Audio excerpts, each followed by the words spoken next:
welcome back to Ask the Plant Doctor. I'm Tim Koloff with the WSU Spokane County Master Gardeners, and today we're going to talk a little bit about some things we see in the garden at the end of the season.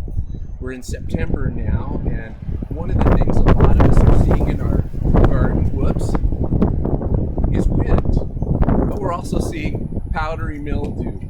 And today I'm looking at some powdery mildew disease on carrots. People have lots of questions. They come into our plant clinic about this, and what we're seeing here is this white powdery substance on top of the leaves. It actually grows on top of the leaves. It isn't growing out of it, but rather on top of it. Powdery mildew affects a wide variety of vegetables. We just so happen to have it on carrots today. And one of the questions that we get a lot is, well, should I just dig these up and throw them away? And the answer in this case is no, because we're not eating these carrot greens. Most of the time we're eating the carrot root itself. And so this isn't touching the part of the plant that's edible. If this was actually growing on the carrot or on the squash or on the cucumber, then you might not want to eat that. A little bit is probably not a dangerous thing, but a lot of it, if your cucumber is really covered in powdery mildew, you might not want to eat that, especially if you notice an off taste. Anything that tastes off, especially if it's had any disease on it, that's kind of a sign that, let's let this one go, maybe put that one in the compost pile or throw it away. Speaking of which, another question that we get about powdery mildew is it safe to compost, like the greens of these carrots? Most of us composting at home are doing what we call passive composting, meaning that we cut these down, we throw them in the compost pile, and we're not out there turning the pile every so often. We're just letting it break down over the winter. If you're passive composting like that, then probably it's not going to break down the spores, the powdery mildew spores that are living over the winter. And so you might not want to throw these carrot tops in your compost pile.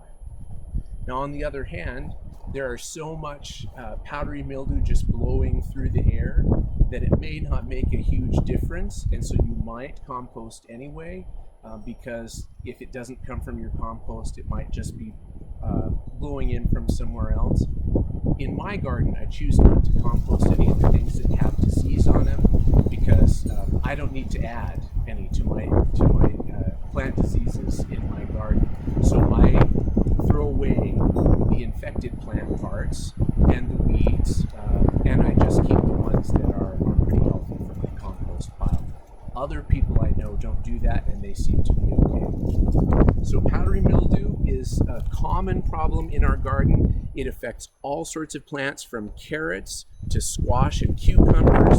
You'll see it even on dahlias. You'll see it on calendula. All sorts of different plants will get it.